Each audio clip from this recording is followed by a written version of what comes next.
We are back on Morning Line. Thanks for joining us on this Monday. Our guest is Davidson County Sheriff Daron Hall. We're going to get to your calls, 737-7587. Just real quickly before we hit that, we were talking during the break about the other big story that we haven't touched on, and I wanted to do so with the sheriff. You know, the horrible tragedy last Wednesday in Virginia where the two journalists were shot and killed. Of course, it's a big story. Everyone knows about it now. And now, in the aftermath of that, just one reason I want to bring it up is, what do you say? You're in law enforcement. We saw what happened to the deputy, taken by surprise, and certainly the photographer and reporter were.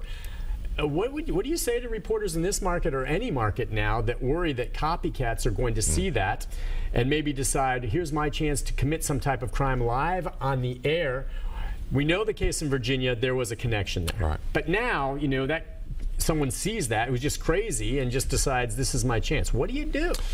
Yeah, you know, Nick, it reminds me of just a few months ago, I was talking with some folks, and it was even in the network news as well, about the Charleston shootings and ministers wanting to arm themselves because of members in their church, and how do we have an open church service with the fear of, it's a shame. It's a shame where we are in our country where you're sitting here doing, or this young lady was doing her job, and you know, it seemed like a great morning, and out there talking about the Chamber of Commerce or something very innocuous to anybody, and I just and then to think that there are cameramen and women and news reporters now thinking that could have been me, and today may be the day, and I kind of go back to, it sounds kind of weird, it goes back to a little bit the 9/11 thing. In a way, we can't let them, whoever they are, take away who we have to be and want to be. And I do think, I mean, you mentioned off air too, let's not forget that the connection here and the motive in that case is a little more employee disgruntled anger. Not that that's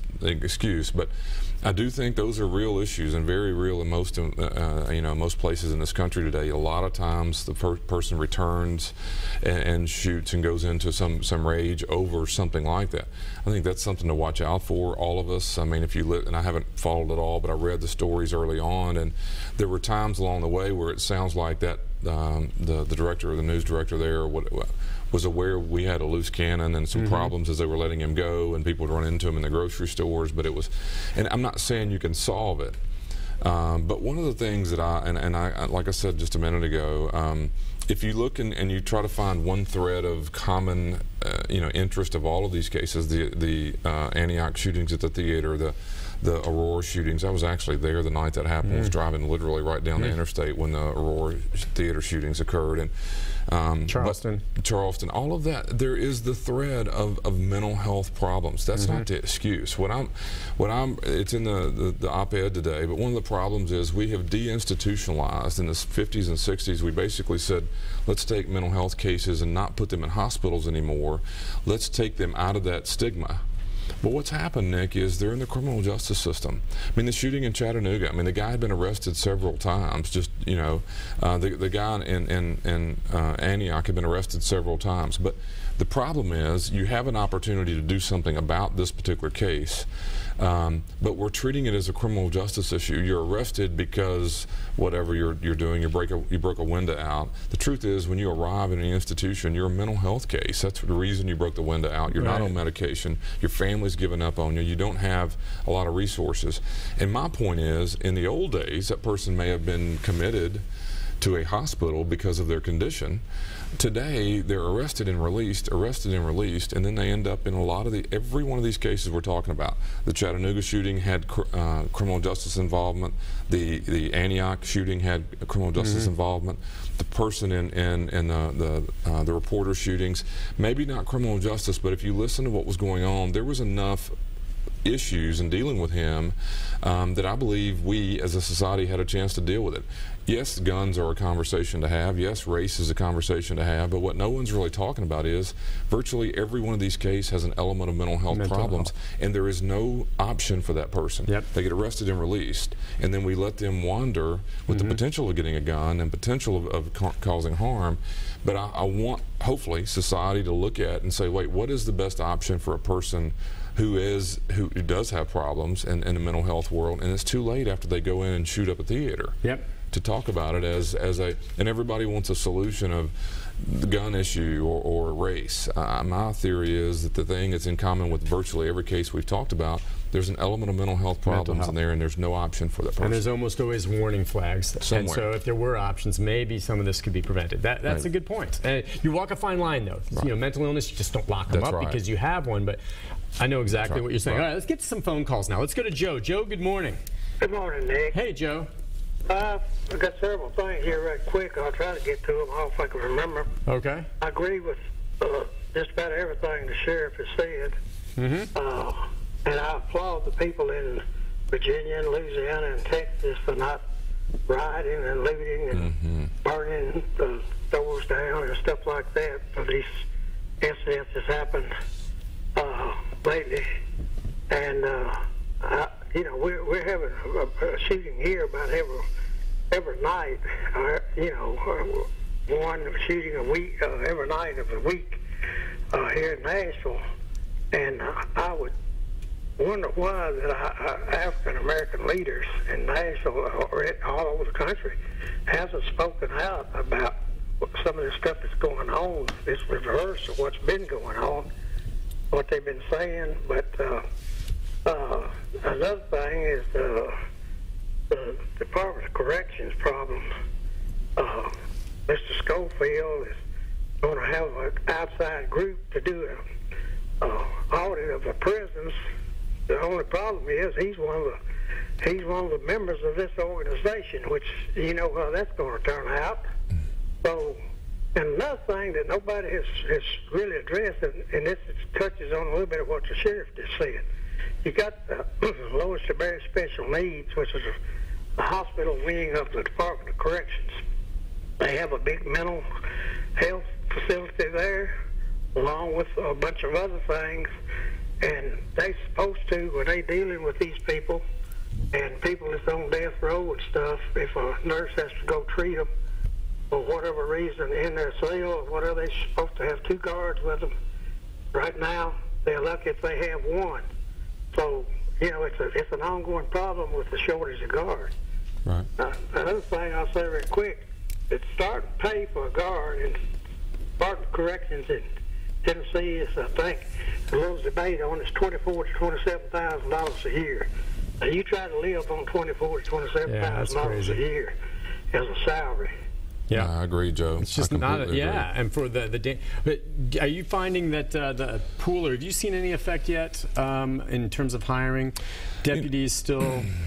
We pay substantially more than that. We're probably in the 31,000, 32,000 range. Okay. But Nick, that's not enough either. I mean, the reality of what happens, and Joe's right. They're law enforcement personnel. They are by the federal government standards. I mean, and the requirements to become one are equal to. But it's a difficult thing to do, and I think we've got to figure that out as a society. Do you want to continue to arrest and move mental health cases in jails and basically treat it as a mental health hospital? Because what you need to run a mental health hospital is not the same thing you need to run the jails, and we've blurred the line, and so we've got to figure that out as a society. My hope is that we treat mental health as a mental health issue and go back to what criminal justice system was set up to do. Then you would hire people skilled and trained to do that. Right now we're asking them to do all sorts of things that aren't really in the traditional sense correctional responsibility, and so Joe's right. We're not paying them enough in society. In this city, we're better than the state. We're the lowest turnover rate in the country in the sheriff's office. We work very hard at that, trying to recruit and retain really good people. It's still incredibly hard. I had a resignation over the weekend. It was sent to me, a woman who's been here for a long time, and she needed, her family's sick back home, but she's leaving, and I thought, wow, replacing that experience is not easy, and so there's a lot of challenges in it, and I just think society needs to accept that their responsibilities have changed over the years, and what you're asking them to do at the Department of Corrections or in jails and prisons around the country, you know, you get what you pay for sometimes, and we have to raise the level to expect so much more from these people. All right, let's go next to Cindy. Hi, Cindy. Hi, good morning, Nick. Good morning. How are you? Good morning. Good to hear from you. What's on your mind? Good. I had a couple of things to ask the sheriff, and hopefully he can help me. Yes, ma'am. Okay. Okay. For one, I wanted to ask him, how come the government hasn't declared this organization of the Black Lives Matter as a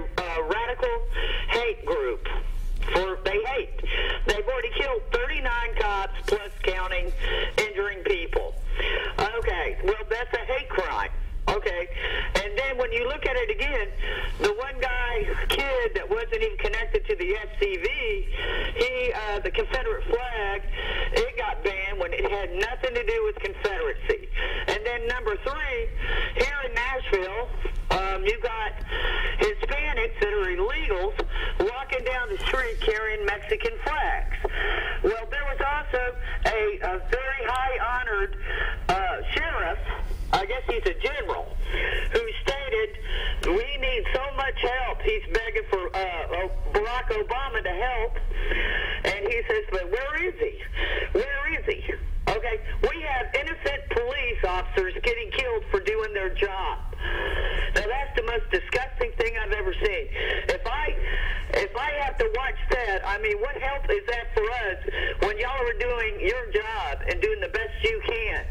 Okay, we'll let him comment on that. And we should say, you know, for those of you who aren't familiar, Black Lives, Matter movement basically formed after the death of Michael Brown. That's what it was, yeah. And their goal is sweeping reforms of policing, which I think is fine. I think a lot of people, and so there's no indication they've been linked to any of these incidents. Some people may feel that they've got certain opinions on this issue, but that's where they come from. So I don't think it's fair to say that they've been linked to the deaths of these officers. Okay, so I'm just not going to let that go unsaid. Right. But your take on that, it does all tie into much of the controversy and debate over how things are done with law enforcement. Yeah, one of the lately one of the more moving things that I've seen is obviously there was an officer killed in Memphis just a few weeks back, and a white officer who I believe was killed by an African American, or allegedly killed by an African American, and the police chief in Memphis is African American, and I believe either in a press conference or maybe even at the funeral, he says, it's not Black Lives Matter, it's supposedly all lives matter, until we realize that, and I'm paraphrasing him, we're going to have this tension, and I think Cindy's hinting to that. I don't disagree with that at all. I think Black lives do matter, but we don't need to stop there. So do blue lives. I've seen that as it relates to police officers, and the truth of the matter is, I want to get to a point, hopefully get to a point where we're dealing with these as individual cases, and hopefully we can all figure out what it is that's causing it. I don't want to believe, and I know this is naive, that it's just pure race related. I mean, that's just such a bad feeling, a bad taste in your mouth, and that's what I was saying earlier. There is evidence, surely in Charleston and other places, where that plays a major part. But I just want to believe in the better side sometimes of society. That does not mean that it isn't out there. Cindy's frustrations are felt. I hear that in a lot of places, that when you get one of these issues, it's two-sided. You either side with law enforcement or side with and I think there's two pieces. People forget this. There is an element to, Baltimore had a lot of this in it, where there's an element of race, but it's really an element of law enforcement against us, whoever us. I mean, look, there are whites and black officers who are charged in that case. It wasn't white officers against a black man, Gray is his name, in the vehicle. The person driving the vehicle, if I remember correctly, charged with murder in this case, is an African American. So it wasn't just pure race in Baltimore. It's law enforcement against us and whoever us is, and then there's other elements where it becomes pure race, and I think you have to kind of be careful about, to me, kind of grouping all that together. I think there's a little bit of frustration out there. Unfortunately, I see a lot of cases like these riots and these other disturbances where the people who are doing the most damage and being the most vocal are the least knowledgeable about what the heck went on. They're tearing and looting and doing things that have nothing to do with what I think a larger segment of even the protesters feel. But unfortunately, I'm not so sure protesting hasn't turned into its own set of problems the way. But someone said, Joe, or someone said earlier, a credit to Charleston, a credit to some other places. Louisiana is having the toughest year ever in law enforcement. I believe they've had 5 people killed in the last X amount of months, and it's just a really, really tough thing to watch and hear. And again, I said earlier, who in the world is going to want to go in this line of work if we don't find some way to... It's dangerous, man. It is. It's dangerous, dangerous. All right, we'll take a break on that note. When we come back, if you're on hold, stay there. Paul, Ann, Alfreda, BL, and others. We'll get to you. More of our conversation right after this. Stay with us.